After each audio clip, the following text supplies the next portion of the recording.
ये आकाशवाणी दिल्ली है।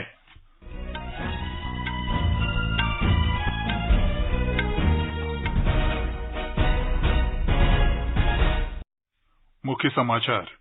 उच्चतम न्यायालय ने दिल्ली उत्पाद शुल्क नीति के 2 मामलों में पूर्व उप मुख्यमंत्री मनीष सिसोदिया की अंतरिम जमानत याचिका पर सुनवाई 4 सितंबर तक टाली।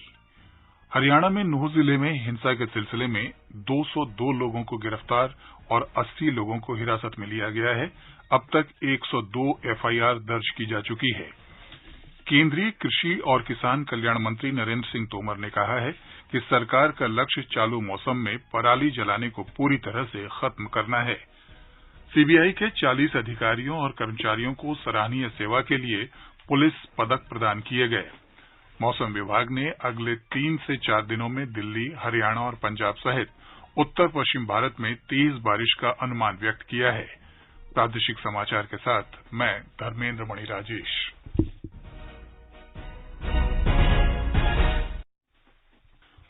उच्चतम न्यायालय ने आज दिल्ली उत्पाद शुल्क नीति के 2 मामलों में पूर्व उप मुख्यमंत्री मनीष सिसोदिया की अंतरिम जमानत याचिका पर सुनवाई 4 सितंबर तक टाल दी है। मनीष सिसोदिया ने अपनी पत्नी की चिकित्सीय स्थिति का हवाला देते हुए अंतरिम जमानत के लिए याचिका दायर की थी। न्यायमूर्ति संजीव खन्ना और न्यायमूर्ति एसवीएन भट्टी की पीठ ने कहा कि न्यायालय सभी मामलों में मनीष सिसोदिया की नियमित जमानत याचिकाओं के साथ साथ अंतरिम जमानत याचिका पर भी विचार करेगा। दिल्ली सरकार ने doctor BR Ambedkar school of specialised excellence के ह्यूमैनिटी के छात्रों के लिए दिल्ली विधानसभा में आज पहला 2 दिवसीय मॉडल यूनाइटेड नेशंस का आयोजन किया। इसमें 7 ह्यूमैनिटीज ASOSE के 180 छात्र प्रतिनिधियों ने भाग लिया है। इस कार्यक्रम का उद्देश्य दिल्ली सरकार के स्कूलों के छात्रों को उनके लीडरशिप, कम्युनिकेशन और सार्वजनिक पटल पर बोलने की क्षमताओं को बढ़ाने के साथ साथ अंतर्राष्ट्रीय मुद्दों के प्रति उनमें जागरूकता बढ़ाना है। इस कार्यक्रम में दिल्ली विधानसभा अध्यक्ष रामनिवास गोयल और शिक्षा मंत्री आतिशी मौजूद थीं। दिल्ली विधानसभा में विपक्ष के नेता रामवीर सिंह विधूड़ी ने सरकार पर आरोप लगाते हुए कहा कि डेंगू से बचाव के लिए अभी तक पानी की निकासी का इंतजाम नहीं किया गया है, न ही कहीं दवाई छिड़की जा रही है। उन्होंने कहा कि इस बार डेंगू का मच्छर खतरनाक स्ट्रेन से लोगों पर हमला कर रहा है। मलेरिया भी तेजी से फैल रहा है। इसके अलावा घर घर जाकर मच्छरों के प्रजनन पर निगाह रखने वाले डीबीसी कर्मचारी सरकार के अड़ियल रवैये के कारण हड़ताल पर चले गए हैं, जिससे स्थिति और भी खराब हो गई है। श्री विधूड़ी ने कहा कि दिल्ली में डेंगू के अब तक 243 मामले दर्ज किए गए हैं, जो साल 2018 के बाद से सबसे अधिक है। पिछले 1 सप्ताह के दौरान ही डेंगू के 56 नए मामले सामने आए हैं। उन्होंने कहा कि इस साल अब तक मलेरिया के भी 72 केस सामने आ चुके हैं, जो पिछले साल के मुकाबले बहुत ज्यादा हैं। दिल्ली के खाद्य एवं नागरिक आपूर्ति मंत्री एवं बल्ली मारान के विधायक इमरान हुसैन ने आज बल्ली मारान विधानसभा क्षेत्र के कसापुरा में कई विकास कार्यों का शुभारंभ किया। विकास कार्यों के तहत दरोगा वाली गली में पानी की नई पाइपलाइनें बिछाने, मुंशी अब्दुल रहीम इलाके में जल बोर्ड द्वारा पानी का कनेक्शन देने और जरसैया में पानी के नए बोरिंग के कार्य शामिल हैं। राष्ट्रीय स्वास्थ्य प्राधिकरण ने आयुष्मान भारत डिजिटल मिशन के तहत डिजिटल स्वास्थ्य प्रोत्साहन योजना को इस वर्ष 31 दिसंबर तक बढ़ाने की घोषणा की है। स्वास्थ्य मंत्रालय ने कहा है कि योजना के तहत अस्पतालों, डायग्नोस्टिक प्रयोगशालाओं और डिजिटल स्वास्थ्य सुविधा प्रदाताओं को प्रोत्साहन प्रदान किया जाता है। केंद्रीय गृह एवं सहकारिता मंत्री अमित शाह ने आज नई दिल्ली में सहारा रिफंड पोर्टल के माध्यम से सहारा समूह की सहकारी समितियों के जमाकर्ताओं को उनकी दावा राशि हस्तांतरित की। इस अवसर पर श्री शाह ने कहा कि अगर सहकारिता आंदोलन को मजबूत करना है तो सहकारिता के प्रति लोगों का विश्वास भी मजबूत करना होगा। प्रादेशिक समाचार आप आकाशवाणी दिल्ली से सुन रहे हैं। ताजा समाचार जानने के लिए आप हमारी वेबसाइट newsonair.com पर लॉगिन कर सकते हैं। हरियाणा में सोमवार को नूंह जिले में हिंसा के सिलसिले में 202 लोगों को गिरफ्तार किया गया है और 80 लोगों को हिरासत में लिया गया है। अब तक 102 एफआईआर दर्ज की जा चुकी है। हरियाणा के गृह मंत्री अनिल विज ने कहा है कि हिरासत में लिए गए लोगों से कानून के मुताबिक पूछताछ की जा रही है और कार्रवाई की जा रही है।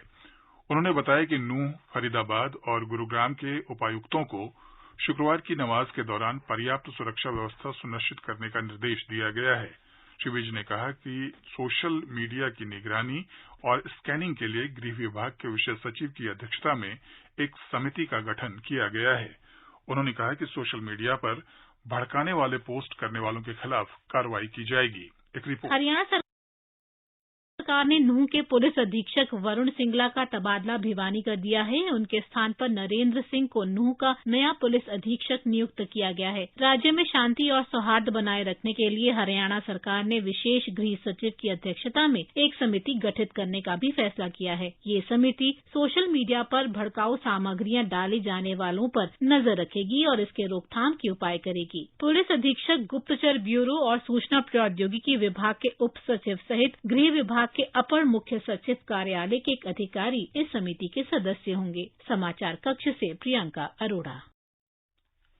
केंद्रीय कृषि और किसान कल्याण मंत्री नरेंद्र सिंह तोमर ने कहा है कि सरकार का लक्ष्य चालू मौसम में पराली जलाने को पूरी तरह से खत्म करना है।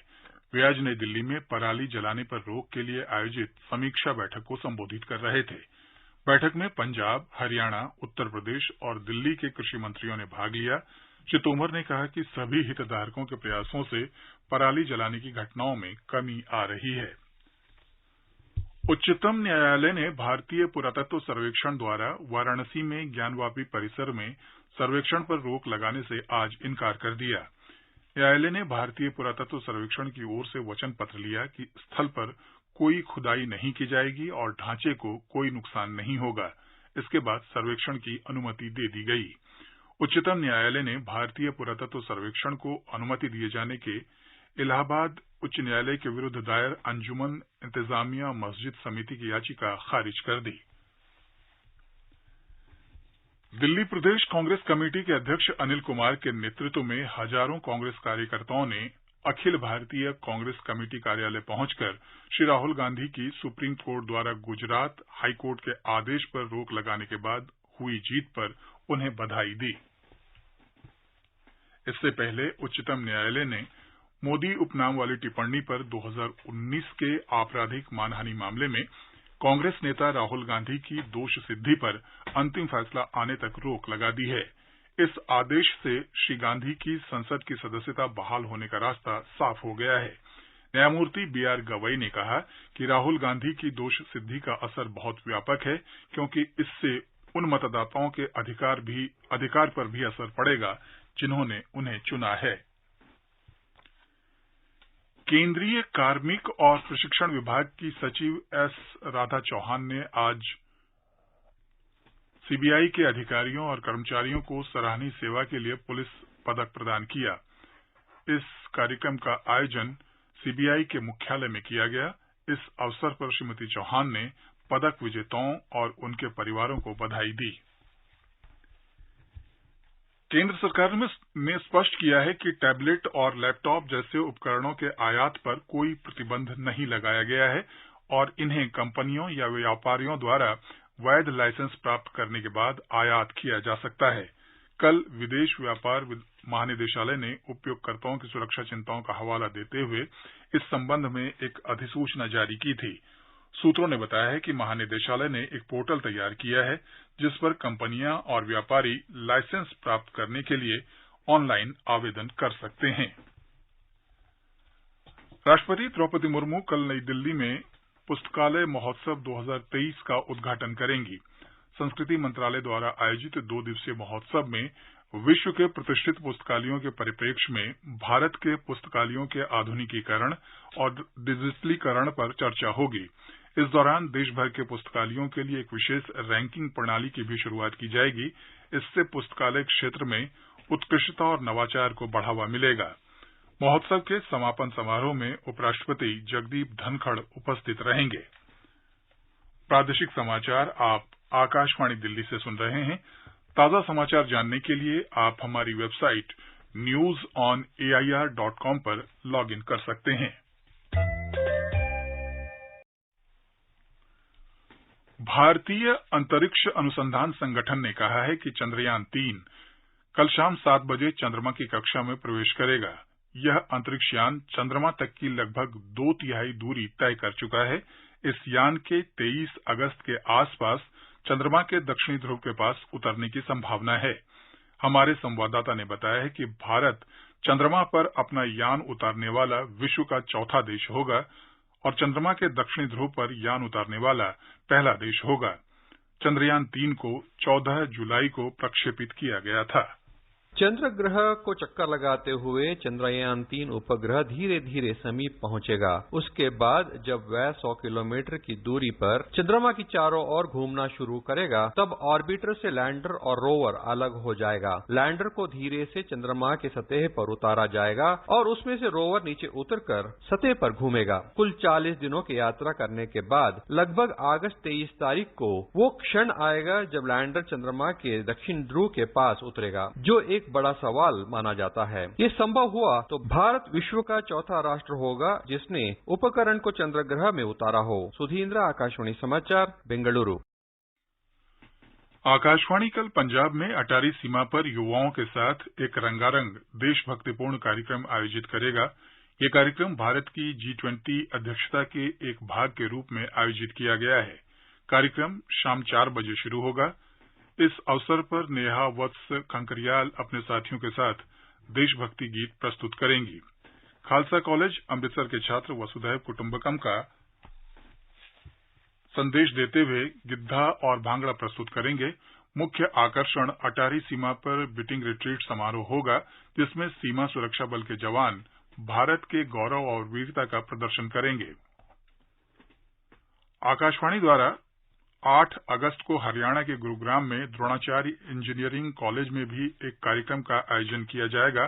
भारत 9 और 10 सितंबर को नई दिल्ली में G20 शिखर सम्मेलन की मेजबानी करेगा। इस सिलसिले में आकाशवाणी कार्यक्रमों की श्रृंखला आयोजित कर रहा है। मौसम विभाग ने अगले 3 से 4 दिनों में उत्तर पश्चिम भारत में तेज वर्षा की संभावना व्यक्त की है। उत्तराखंड, उत्तर प्रदेश, हिमाचल प्रदेश, पंजाब, हरियाणा, दिल्ली, पूर्वी राजस्थान और पूर्वी उत्तर प्रदेश में तेज बारिश का अनुमान है। राजधानी दिल्ली के कुछ इलाकों में आज सुबह हल्की बारिश हुई, जिसकी वजह से मौसम में कुछ बदलाव हुआ। मौसम विभाग के अनुसार आज का अधिकतम तापमान 34.4 डिग्री सेल्सियस दर्ज किया गया, जबकि न्यूनतम तापमान 26.5 डिग्री सेल्सियस रहा। मौसम विभाग के अनुसार आज सुबह 8:30 बजे तक दिल्ली के आसपास क्षेत्रों में 2.1 मिलीमीटर बारिश दर्ज की गई। अगले 24 घंटे के दौरान दिल्ली और उसके आसपास के क्षेत्रों में बादल छाए रहने और हल्की बारिश होने की संभावना है। कल का अधिकतम तापमान 34 डिग्री सेल्सियस और न्यूनतम तापमान 26 डिग्री सेल्सियस के आसपास रहने का अनुमान है। केंद्रीय गृह सचिव अजय कुमार भल्ला को अगले वर्ष 22 अगस्त 2024 तक का 1 वर्ष का सेवा विस्तार दिया गया है। कैबिनेट की नियुक्ति समिति ने उनके विस्तार को मंजूरी दे दी है। उनका कार्यकाल इस वर्ष 22 अगस्त को समाप्त हो रहा था। सूचना और प्रसारण मंत्री अनुराग सिंह ठाकुर ने भारतीय शतरंज खिलाड़ी डी गुकेश को विश्व फिडे लाइव रैंकिंग में शीर्ष 10 में पहुंचने और देश का नंबर 1 खिलाड़ी बनने पर बधाई दी है। एक ट्वीट में उन्होंने कहा कि गुकेश प्रसिद्ध शतरंज खिलाड़ी और अपने आदर्श से आगे निकल गए हैं। विश्वनाथन आनंद ने उनकी इस उपलब्धि को और भी प्रेरणादायक और यादगार बना दिया है। अंत में मुख्य समाचार एक बार फिर। उच्चतम न्यायालय ने दिल्ली उत्पाद शुल्क नीति के 2 मामलों में पूर्व उप मुख्यमंत्री मनीष सिसोदिया की अंतरिम जमानत याचिका पर सुनवाई 4 सितंबर तक टाली। हरियाणा में नूंह जिले में हिंसा के सिलसिले में 202 लोग गिरफ्तार और 80 लोगों को हिरासत में लिया गया है। अब तक 102 एफआईआर दर्ज की जा चुकी है। केंद्रीय कृषि और किसान कल्याण मंत्री नरेंद्र सिंह तोमर ने कहा है कि सरकार का लक्ष्य चालू मौसम में पराली जलाने को पूरी तरह से खत्म करना है। सीबीआई के 40 अधिकारियों और कर्मचारियों को सराहनीय सेवा के लिए पुलिस पदक प्रदान किए गए। मौसम विभाग ने अगले 3 से 4 दिनों में दिल्ली, हरियाणा और पंजाब सहित उत्तर पश्चिम भारत में तेज बारिश का अनुमान व्यक्त किया है। इसके साथ ही प्रादेशिक समाचार बुलेटिन समाप्त हुआ। नमस्कार।